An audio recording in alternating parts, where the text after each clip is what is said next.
Hello. I wanted to highlight one of the topics that I'm personally passionate about that I didn't really see a lot of people talking, but I feel like it's essential for investing, business building, career building, and generally navigating through the life. So the topic is byproducts. I feel like this is not very widely talked about because it falls out of the convention and more relied on the luck rather than actually systemically building it. But I have the opposite approach. I'd rather kind of focus on byproducts itself, knowing that the rest of the formula will pretty much be determined by best practices on the market. And I will give you a couple of examples of that. So many times it actually occurs during the regular career building for people. For example, there is a lot of advice of job hopping, going from company to company. And it seems like all of those analysis of the loyalty or salary building or progression over career missing out on the very big things that are actually connected to the final outcome of your prosperity, which is the byproducts. So let's take it as an example. So whenever the discussion comes into like, oh, should I change the jobs if some place pays me higher, but I have this risk of having the LinkedIn resume where I worked at the company not for a long time, it might be a threat to other recruiters and so on and so on.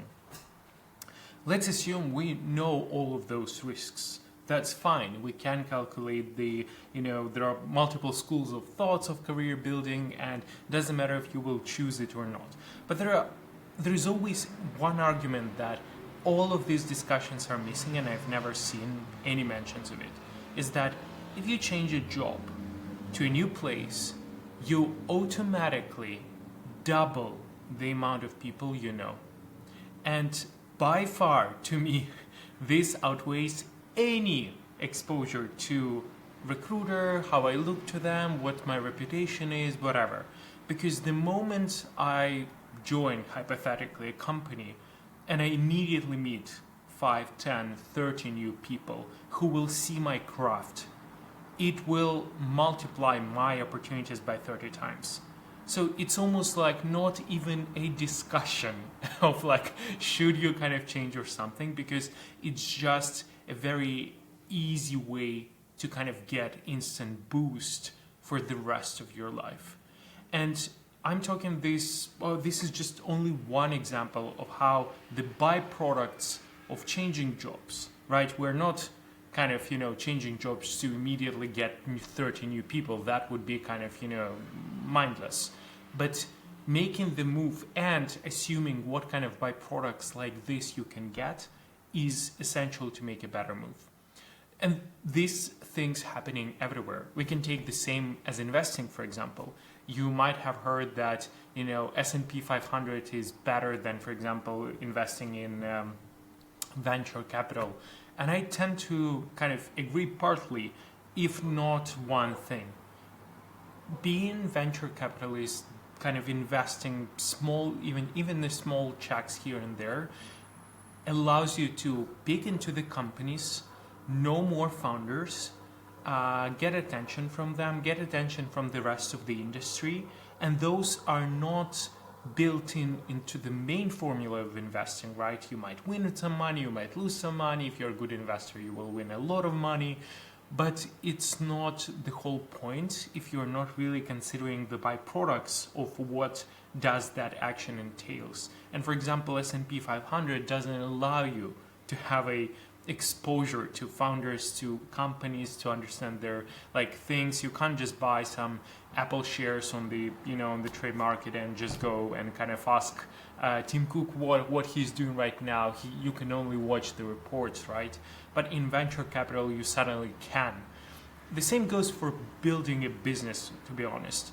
If you think about this, I even think that all of the businesses that I know are winning not because of their main formula, but because they manage the byproducts of it. And sometimes it is being calculated inside of the business. For example, the virality or referrals from customers to customers. I feel like the referral is actually a good example of byproduct that is being talked about, right? It's not that you can guarantee it, or it's very hard to input it into the formula. There is no like definition of it. You can't just like calculate, subtracting something. You can't really invest into it besides just, reminding or asking your customers to refer you. But it's essential that you can see that, for example, those connections where people are sharing your product or talking about it is a positive byproduct, that if you facilitate at least something or making a kind of selection to do that, you will automatically win and outwin, the market and the regular profits or revenue that you can get.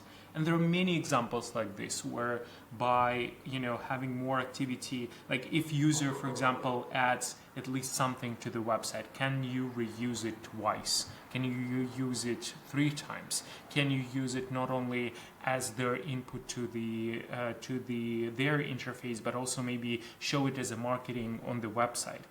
And many times those are treated as accidents. It's like, oh, someone kind of left us a good comment, let's reuse it on our kind of landing page or whatever.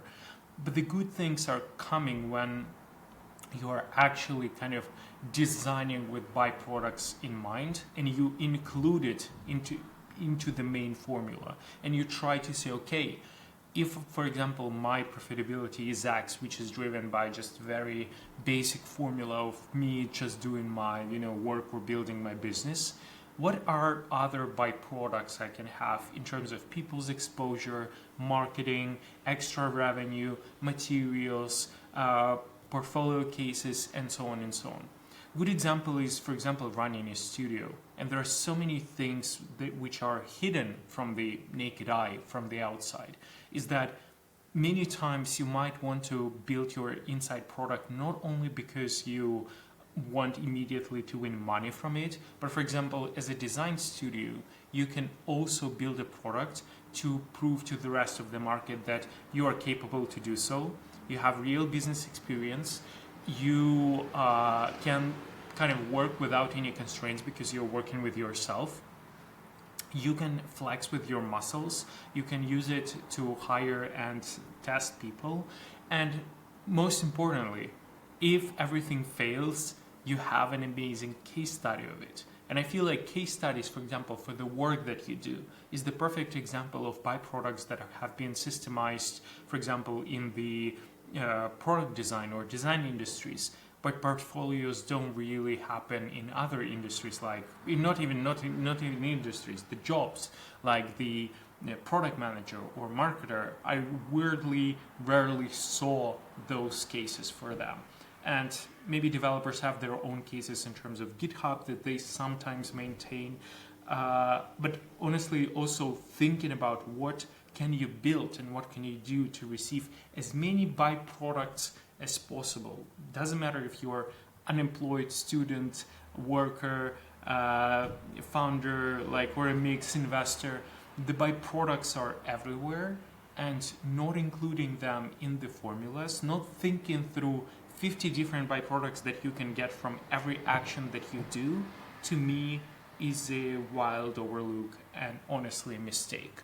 So right now, when I assess any opportunities on the market, when I assess the investments that I need to make, when I assess what kind of products I want to spend time on, whenever I assess with which people I want to be surfaced, I'm not only estimating them as their own entity, but I also calculate all of the possible byproducts that can happen. And there is no guarantees. The same as there is no guarantees about the profitability of the business or the success or acquisition and so on and so on. But thinking through them really helps me to enrich the formula into the better shape. I hope it was helpful. See ya.